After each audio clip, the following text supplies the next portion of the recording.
Roll call, please. Ms. Gray. Here. Mr. Margraf. Here. Mr. Long. Here. Do we have any conflict of interest statements? No. No. Approval of the minutes of the meeting of April 12th, 2018. Motion to approve the minutes from April 12th. I second. All those in favor? Aye. Correspondence. Item A, correspondence received from 6th District Councilman Scott Rakos requesting $592,705 of gaming funds be allocated for the construction contract with Hawk Enterprises, and $46,400 of gaming funds be allocated for the engineering contract with SEH of Indiana for the Colorado Avenue, Delaware Avenue, Nevada Avenue, New Jersey Avenue Lighting Improvement Project. This has been signed by the mayor. Motion to approve the councilman's request. I second. All those in favor? Aye. Item B, agreement for professional services with SEH for construction supervision services in the 2018 6th District Lighting Improvements Project, Colorado Avenue between 165th Street and 169th Street, Delaware Avenue between 165th and 169th Street, Nevada Avenue between 163rd and 165th Street, and New Jersey Avenue between 163rd and 165th Street. Total cost of that is $45,600.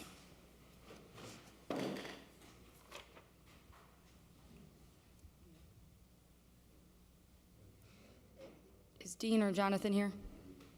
Jonathan's here. So on our green sheet, we just approved with the councilman's request to transfer funds. We had an amount of $46,400. The contract is $45,600. Is that correct?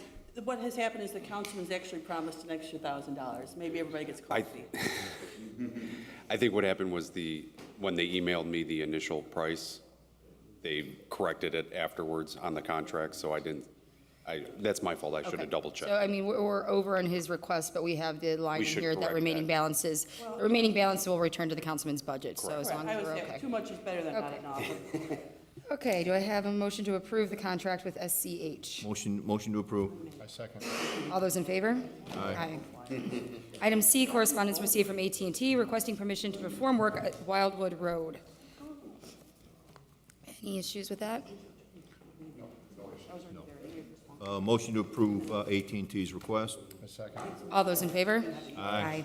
Item D, correspondence received from AT&T requesting permission to perform work on Michigan Street. Motion to approve AT&T's request for Michigan Street. I second. All those in favor? Aye. Item E, correspondence received from AT&T requesting permission to perform work on Hickory Avenue. Motion to approve AT&T's request for Hickory Avenue. I second. All those in favor? Aye. Item F, correspondence received from WOW requesting permission to install fiber optic conduit, Branyard Avenue and First Avenue, Burnham, Illinois, and Hammond, Indiana. Signed by Mark Gordish of the Engineering Yes. Department for Yes, his yeah. approval.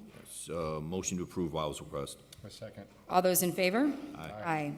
Item G, correspondence received from Chief of Police John Doty requesting approval of Officers Randolph Chavez, Cody Sparks, and Andrew Webb receiving certified breathalyzer operator specialty pay, and the promotion of Officer Colin Lopez to the rank of second-class patrolman effective April 28th, 2018. Do we have a motion to approve the chief's request? Motion to move the police chief's request. I second. All those in favor? Aye. Item H, notice of violation hearing on property located at 252 through 54 Douglas Street. Good morning.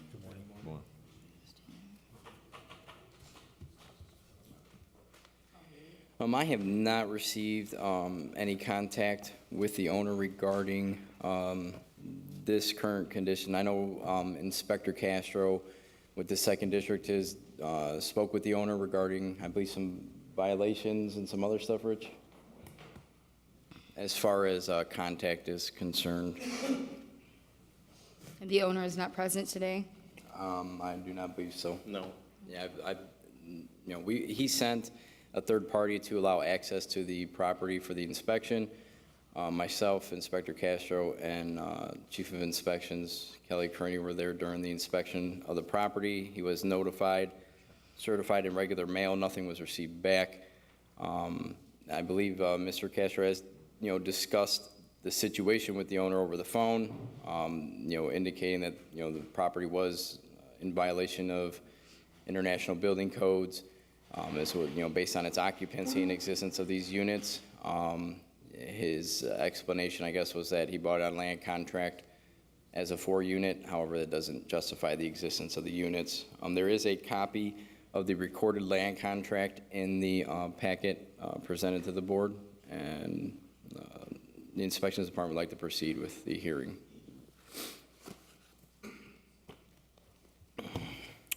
What we're looking at is this property currently sits as a illegal, non-conforming 4-unit.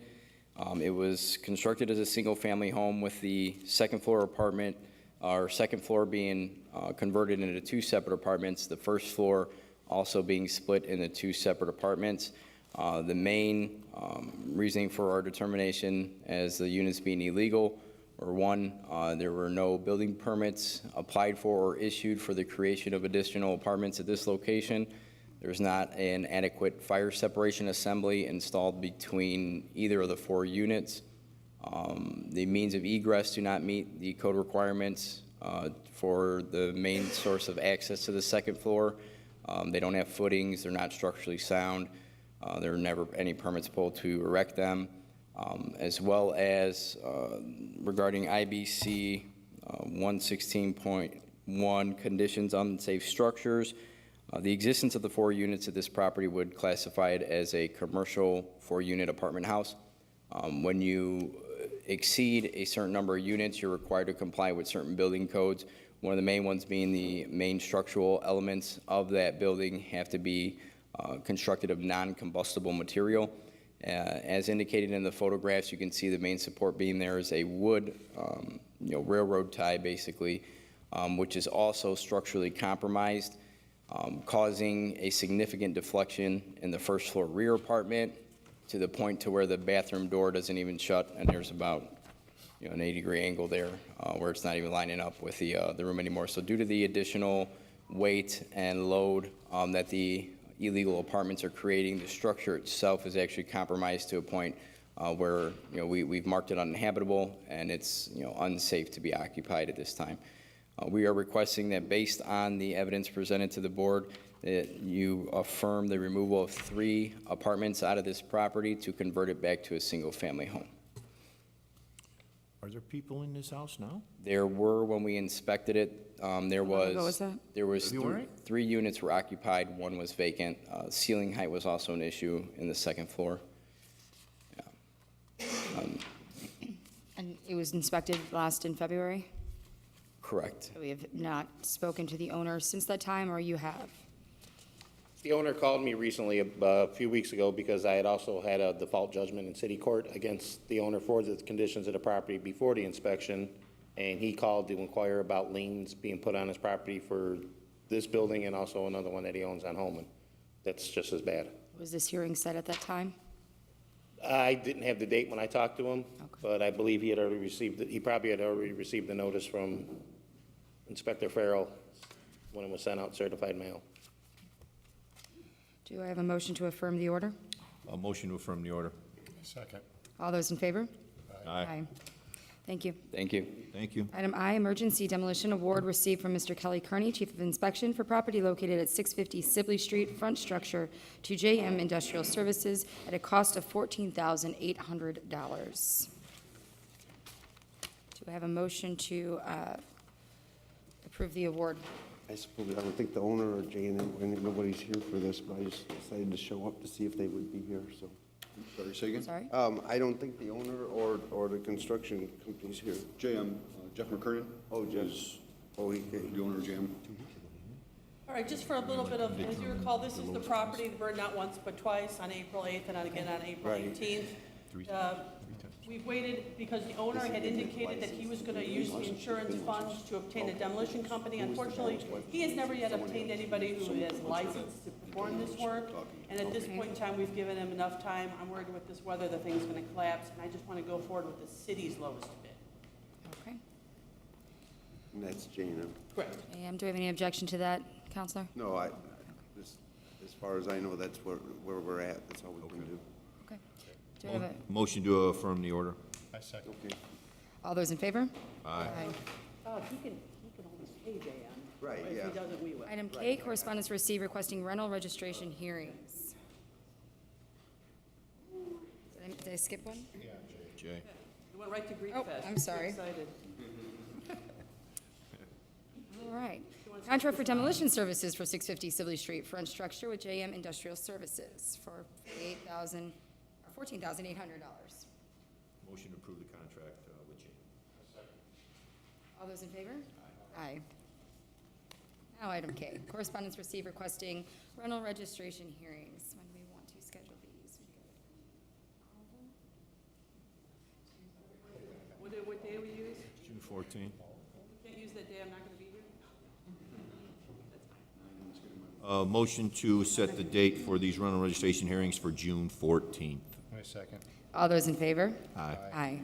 Item L, correspondence received from St. Demetrius Greek Church, 7021 through 33, Homan Avenue, requesting permission to close Ben Levin Drive and Meadow Lane Thursday, June 7th through Monday, June 11th, and 10 barricades to block streets. That's for the annual Greek Fest. We would not stand in the way of tamales, Can we get some samples? baklava. Has this gone to PD or streets yet? I don't think so. Okay. Do I have a motion to approve and forward to the police department and street department for review? So moved. Second.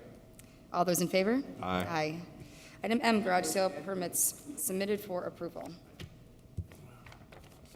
Seafood Banker's having another one.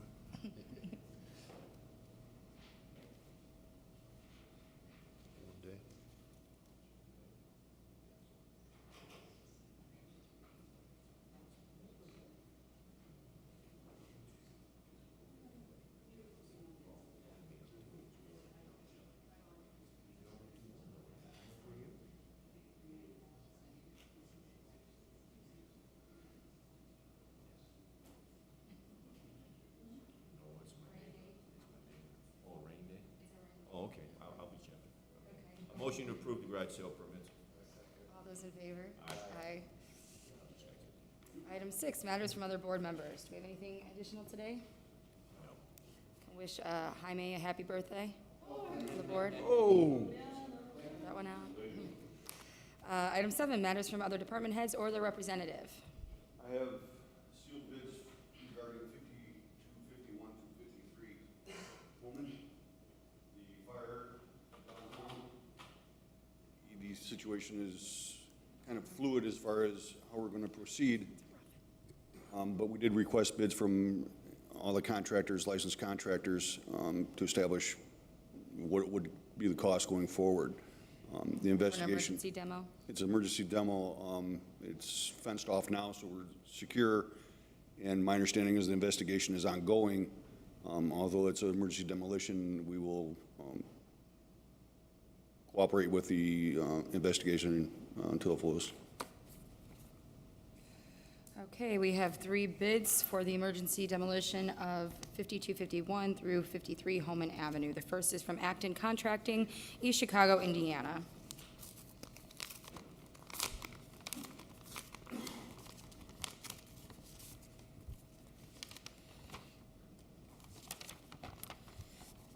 And their bid is $98,700. That is not making me happy. It will be your responsibility to come up with this, whatever it may be. Bid number 2 is RSR Demolition from Dyer, Indiana.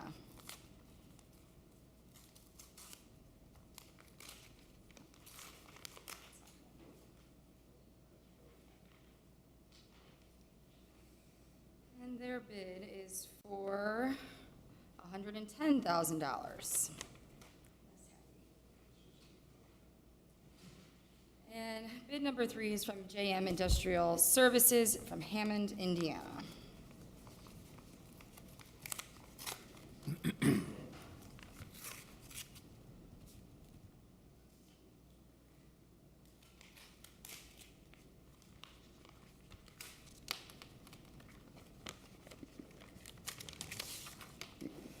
And their bid is for $86,800. Do I have a motion to submit these to the Inspections Department for review and recommendation? So moved.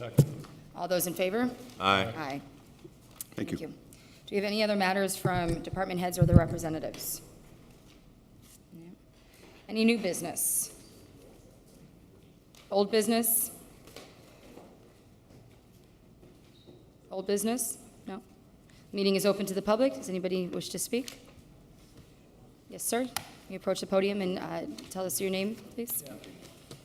Yeah, my name is Nabil Ghanimi, and I acquired a property from the bank on 913 Sibley Street, and it has like basement, first floor, and attic, and it's loaded with, I don't know what happened to the previous owner, but it has lots of stuff in it, and I want to try to get a dumpster, but it's located on no parking zone. So you're looking to rent a dumpster and have us allow you to block the Yeah, street at a certain date? Yes, Do yes. you know when you plan to do that at this time? I think I might need maybe 2 dumpsters. That's what, because lots of stuff. And maybe Monday, something, gonna be maybe a week. For a week? Yeah, so we spoke to this gentleman earlier this week, and the issue is on the 900 block of Summer Street, one side, the side that his house is located on, the north side, is no parking on that side. He has, there's no way to get the dumpster into his property from the rear. So it was either having a dumpster on the opposite side of the street or somewhere close to his garage in the alley, where it might obstruct the alley somewhat, but not totally. There is a property like 2 houses from mine that's vacant. It's two-story brick building. There is a spot in front of it.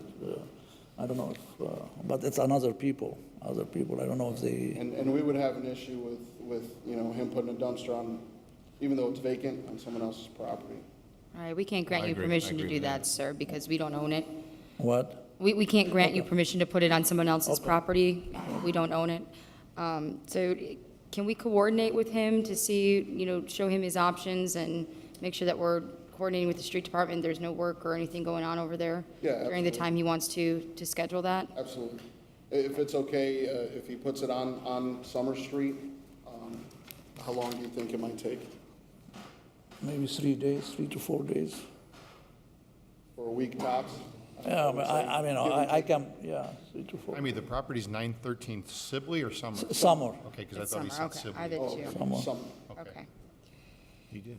Yeah, he did say Sibley. So, so you believe you'll be able to get the dumpsters out there by Monday? Get the dumpster tomorrow till Monday. Tomorrow through Monday?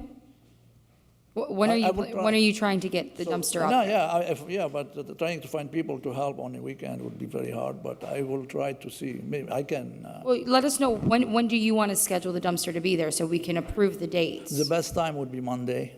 So- Monday, because I have to, for a weekend, trying to find people to help. Okay, so we will grant you approval to have up to 2 dumpsters on Summer One Street? dumpster. Just one? Yeah, you One at can a put, time? you One can at a put time? 2 dumpster, I don't think. Okay, I thought you said you might need No, 2. the problem with the 2 dumpsters are like 22 feet long. Okay. So it'd be one dumpster for 1 week, One dumpster, okay? Starting Monday yes, until Friday. yeah. Is that okay? Yeah. Is that okay with the board? Hold on. Yep. Okay. Okay. Do I have a motion? Motion to approve the dumpster request. All those in favor? Yeah. Aye. I have one issue I want to talk. You know about downtown Hammond? I don't know if I have the right to talk about right now, because one time I talked to one of the police officers and said there are many homeless in downtown Hammond. And I talked to one lady from Baptist Church, and they told me that they host lots of homeless at night, and later in the morning, they let them leave. And I told them, why don't you help them? They said, most of these people are drug addicts. That means the First Baptist Church can't help them. And they told me also that people in Highland, Munster, Griffiths, if they find homeless on the street, they bring him to First Baptist Church. Now, these people, the second day, if they don't have anything, they roam in the street of Hammond. And I have a property on 23 Walton. One time, my tenant found someone sleeping in the dumpster, and we had to call the police to get that guy out. And I think the problem for with downtown Hammond is, part of it is really the First Baptist trying to help, but at the same time, they're not taking care of the people that they bring. And this is I like to mention that to the board. So it's, especially when you have people coming from other city to downtown Hammond, and the second day they're out. Because the Baptist church, they ask them, if we can let you eat, you have to work in the place. That means they use them as, hey, we feed you, you sleep here, and later you have to work in our premises. I don't know if this is right. Okay, sir, well, as the That's board, my- and we don't have the ability to Yeah, stop but- the Baptist church mission, but we But, do have an something, officer on something the, else, on the something board. like that, it's been going on for a long time. We can ask them to do Yeah, increased just to mention patrols. it, Yes, because I'll do that. I've been living in Hammond for 20 years, that's why I'm trying to see why is that happening. We appreciate your comments, I sir. don't know if you like my opinion or not. We do. Thank you. Thank you. Thank you. Is there anyone else in the public that wishes to speak today? Yes, sir. I can work through Christina and them on this. I just wanted to take this opportunity to bring this issue to board's attention. I live on Wildwood Road. Wildwood Road dead ends, or comes up one way into State Line. Also, the alley behind Wildwood Road is one way to State Line.